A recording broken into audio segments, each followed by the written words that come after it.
নমস্কার, কেমন আছেন সবাই? আমি প্রিয়ার রন্ধনশালায় আপনাদের স্বাগত জানাই। যারা ভাবছেন বাড়িতে রসগোল্লা বানানো খুবই কঠিন ব্যাপার, তা কিন্তু একদমই নয়। আজকের রেসিপি নরম তুলতুলে গুড়ের রসগোল্লা। চলুন ঝটাফট শুরু করে ফেলি গুড়ের রসগোল্লা। প্রথমে রসগোল্লা বানানোর জন্য 1 লিটার দুধ আমি ভালো করে ফুটিয়ে গরম করে নিচ্ছি। এবার ভিনিগার দিয়ে ছানাটা কাটিয়ে নিয়েছি। এখন একটা সুতির কাপড় নিয়ে তাতে ছানাটা ছেঁকে নেব। এবার ছানাটাতে যাতে টক ভাব না থেকে যায় তার জন্য নর্মাল জল দিয়ে ভালো করে ছানাটাকে একবার ধুয়ে নেব। ছানায় যাতে একটুও জল না থেকে যায় তার জন্য ভালোভাবে চেপে চেপে সমস্ত জলটাকে বের করে নেব। ছানার জল যাতে না থেকে যায় তার জন্য 2 থেকে 3 ঘন্টার জন্য ছানাটাকে একটা জায়গায় ঝুলিয়ে রেখে দিয়েছিলাম। দেখুন ছানা থেকে সমস্ত জল ঝরে গেছে। এখন একটা থালায় আমি ছানাটাকে ঢেলে দিচ্ছি। ছানার ডোটাকে এবারে ভেঙে নেব।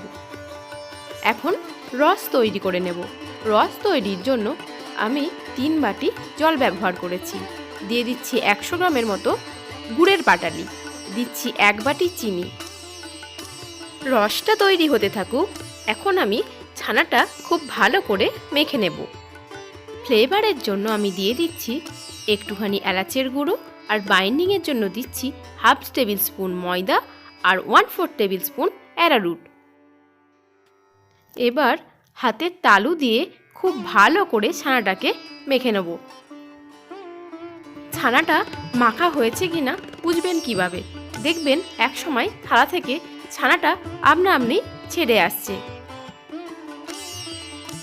ছানাটাকে বলের আকারে গড়ে নেব।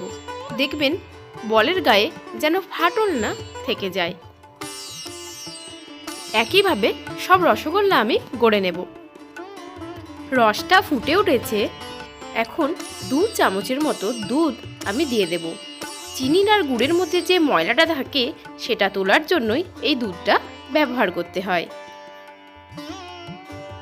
একটা হাতার সাহায্যে আমি সমস্ত ময়লা ওপর থেকে তুলে নিচ্ছি। গড়ে রাখা ছানার বলগুলো এবার ফুটন্ত রসে তুলে দিচ্ছি।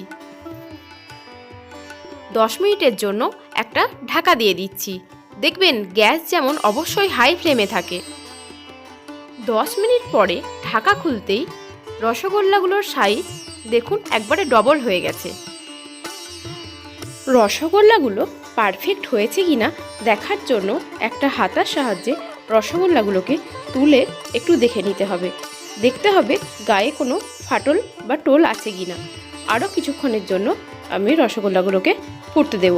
দেখবেন যেমন সবসময় হাই ফ্লেমেই থাকে। দেখুন রস অনেকটাই কমে এসেছে। এখন আমি একটু করে গরম জল অ্যাড করতে থাকব। হাতার সাহায্যেই রসের সাথে ডুবিয়ে জলটাকে অ্যাড করতে হবে।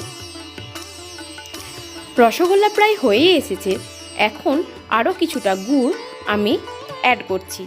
এই শেষে গুড় অ্যাড করলে এই গুড়ের ফ্লেভারটা রসগোল্লার মধ্যে দারুণভাবে বোঝা যায়। দেখলেন তো কত সহজেই তৈরি হয়ে গেল নরম তুলতুলে রসগোল্লা। আপনারা অবশ্যই বাড়িতে ট্রাই করবেন।